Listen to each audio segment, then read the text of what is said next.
Hello and welcome to my easy to understand guide to regulation of the media with a specific focus on broadcast TV and Ofcom. This video is going to be particularly relevant for you if you are studying any kind of regulation, which is pretty much any exam board. And in particular, I suppose, if you are studying the CIE A-level media studies specification, because regulation is one of those optional topics in the second exam paper. It is important to note that this video does focus on UK broadcast TV regulation because that is where I am based, but I do appreciate that if you are living in another country, you may be studying another regulatory board. So Ofcom is the regulatory board for broadcast TV and other communications within the UK.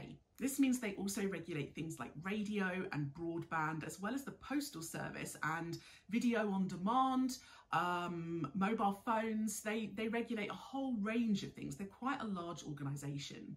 In this video though, I am going to focus on their regulation of the TV industry because that's simply what I teach my students, and that's also the main focus of most exams now. Ofcom have a regulatory broadcasting code, which is essentially like a list of rules that they've made for what can and can't be in TV programmes in the UK. They have particular rules about things like harm and offence in TV programmes. They also have rules about crime, disorder, hate and abuse. And there's a lot of issues now in terms of TV programmes where they are using kind of more offensive language, for example, within shows or within films that are played on TV. And so Ofcom would be the people kind of responsible for taking any complaints surrounding those things. Within the harm and offence category, they would look at things like any potentially offensive content. So that could be things like graphic depictions of sex, nudity, drugs, alcohol, smoking, and they would also look at things like violence as well. One thing is that they kind of introduce this idea of a watershed. The watershed is a kind of time in the schedules in our day where we kind of assume that most children are going to be in bed, and that is 9 p.m. Now, I appreciate that that is not when most children are in bed, as I well know, having 2 young children of my own. But that was the assumption, I suppose, when Ofcom first brought it in. And that means that any more adult or graphic content is often placed in the schedule of broadcast TV after 9 o'clock at night, in the hopes that this will prevent younger children from seeing it. That watershed runs until about 5:30 in the morning. So any time between 9 and 5:30 in the morning, that is when that you might see more graphic content put onto television in the UK. They also have very strict rules about news impartiality and fairness in the UK, which means that any broadcast news, any TV news in the UK has to be completely impartial and non-biased. And this also includes impartial coverage of elections as well. Now, I'm not saying that all broadcast TV actually is completely impartial in terms of their news or their election coverage, but certainly that is the intention. Ofcom is also responsible for ensuring that the BBC meet the requirements set out by the Royal Charter as a public service broadcaster. Ofcom is an independent company, and that means that they are not linked to or controlled by people like the government or any other organisations within the TV industry. And hopefully this means that they are a bit more impartial and fair in terms of the way that they deal with things. And so hopefully this means that the TV in the UK is a little bit more democratic and impartial, a little bit more fair than perhaps in other countries where the regulation and the censorship might be in the control of government. Audiences can make complaints to Ofcom in a huge variety of ways. You can call them, email them, you can go on social media, there's forms on their website as well, and you can even write to them by post. And Ofcom will investigate basically all complaints. So they don't actually get a huge number of complaints each year, but they will investigate. And actually Ofcom are quite open in terms of the way they investigate. So on the screen here, you'll see a previous investigation that they did into the portrayal of a discussion on ITV about a documentary featuring Harry and Meghan from the royal family.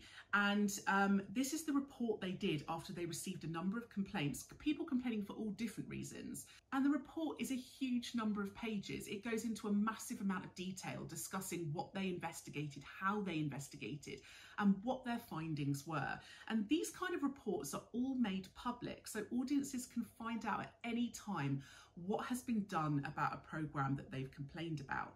In terms of what they can do if they find a programme or a channel has broken their rules, there are a number of sanctions that Ofcom can impose. So for a start, they can actually fine a TV channel for putting something out on their TV channel which has broken the rules.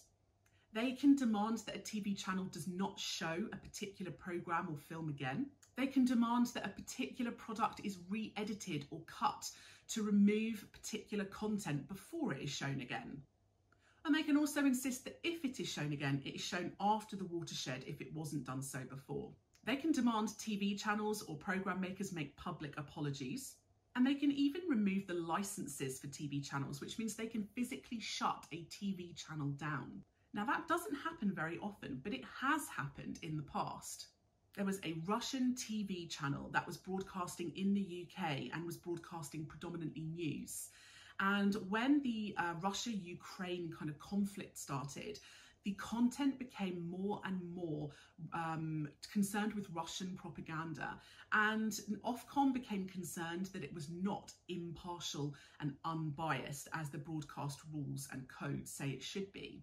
So they investigated and actually removed the licence for that TV channel. So that TV channel can no longer broadcast in the UK.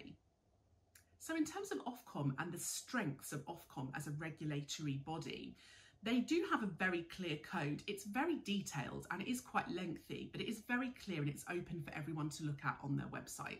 They do carry out very detailed reports and they do investigate complaints and make those reports and decisions very clear and open to audiences.